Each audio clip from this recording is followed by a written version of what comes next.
Welcome to Political Perspectives with the Washington Examiner. I'm Jim Antolin for Hugo Gurdon. If you're following us on social media, please remember to click like or subscribe down below. And I'm joined today by Chief Political Correspondent Byron York. And Byron, Letitia James has been in the headlines for quite some time now, but now she's emerging as a bigger resistance figure than ever before. I think she is. She has been relatively quiet since her indictment on charges of mortgage fraud in Virginia. But she chose to kind of make her coming out, her first public appearance since then, at a campaign rally for Zohran Mamdani, the probably gonna win Democratic candidate for mayor in New York. Now, Mamdani doesn't have a huge number of rallies. His previous rallies have been one with Bernie Sanders and one with Alexandria Ocasio-Cortez, and now one with Letitia James, which kind of indicates to me that she's up there, at least in the Mamdani campaign's estimation. She's up there with these other, progressive heroes. And you will be shocked to find that she was very defiant during this appearance.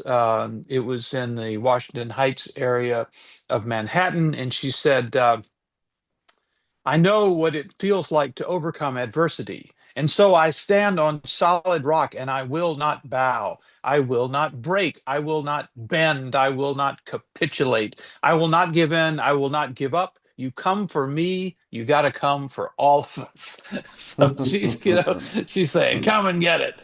Yeah. It was a very defiant appearance and also a very, very political appearance for her. So you mentioned Mamdani, probably going to win the mayoral election in New York City. That probably for a directionless Democratic Party would indicate maybe a direction a lot of Democrats would go in if he won, no?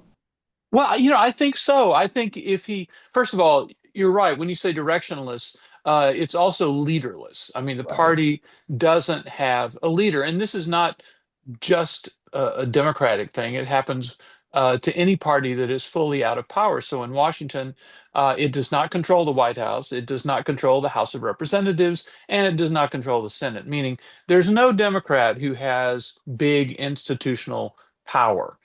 And so you do get a lot of attention paid to some people on the fringes who are noisier, like the aforementioned AOC.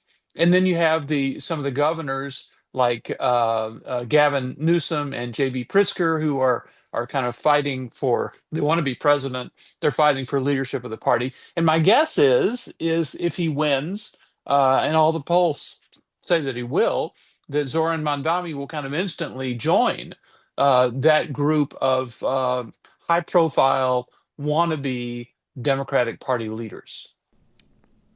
So another sort of defining struggle within the Democratic Party right now is this government shutdown that's been ongoing. And, the perception at least is that this time around, in terms of going along with the shutdown, Senate Minority Leader Chuck Schumer was sort of capitulating to the left-wing base of the party. He's been hesitant to go down this road in the past. But, with the caveat that I live around a lot of government workers in the DC suburbs, the government shutdown doesn't really seem to be dominating the national consciousness maybe in the way that Democrats would like. I certainly don't think so. I saw CNN a short while ago, and it had this ticker on the lower right-hand part of the screen: government shutdown, 14 days, 12 hours, and 23 minutes and 18 seconds, or something like that. And I was thinking, is trying to infuse a sense of urgency into something that doesn't really have a sense of urgency. I think part of it is because so much of the government is still functioning. I mean, we're Mhm. reading every day about what's going on Capitol Hill, and it's not just fighting over the shutdown. I mean, the Senate passed a few days ago passed Defense Appropriation Act. I mean, they're passing bills, they're debating, they're doing stuff. So and a lot of government employees are actually being paid. The president himself intervened to make sure that the military was paid, and there was some speculation before that, before Trump acted, that that will be the trigger for a resolution of this government shutdown because both sides cannot just sit back and watch our military men and women not be paid. Well, Right. Trump took care of that. So um, there's just not a lot of urgency in this shutdown, which is why you're getting both sides predicting that it could be a while, and we're entering the third week of it as it is. So, I mean, these shutdowns generally don't last more than 20 to 30 days. I think the longest one that's ever happened was 35, 34, depending on how you count the full days. Uh, is there any exit ramp for anyone? I mean, if there's a lack of urgency, if it, what if there was a government shutdown and no one cared? What really drives any kind of resolution to this? I don't know because it would seem to me that the Democrats would be on a bit more under a bit more pressure in this because they are the ones who have attached conditions to reopening the government.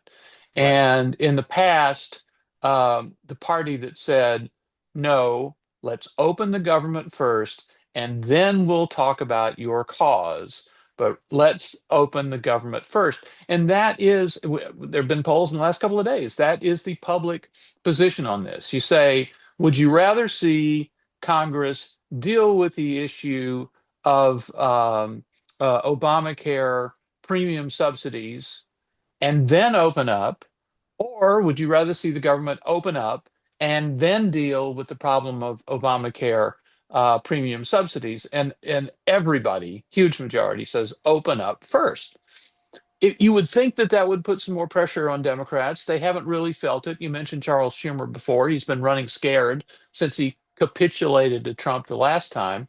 So, maybe neither side feels like they have any reason to give in. I mean, certainly the White House seems pretty confident. Uh, Yeah. Democrats seem to be pretty dug in because basically anything that fights Trump seems to play well with large Yeah. parts of their base. You do wonder about some of the House Republicans in the swingier districts who are up for re-election next year, maybe whether some of them start to lose their nerve. Although Speaker Mike Johnson seems pretty confident as well. Yeah, and I mean the Republicans are not saying no, let's never ever negotiate about Obamacare premium subsidies. Hmm. They're simply saying that you don't get rewarded for shutting down the government, and when we open the government back up, that's when we will deal with the issue of premium subsidies. Now, I mean, it's a real issue. If you look at the subsidies that have been given out since the first bill passed in late 2020, I guess, Hmm. it's been an extraordinary amount of money. But most people don't seem to think it's something that the government should be shut down for. Right. Obamacare is obviously a real mess. Democrats think that they have a pretty big advantage on the issue of health care. But government shutdown, a lot of voters think it's a separate issue. Correct. Well, we'll leave it there. Thank you, Byron. Thank you, Jim. And thank you for joining Political Perspectives with the Washington Examiner. Again, if you're following us on social media, please remember to click like and subscribe, and we'll catch you next time.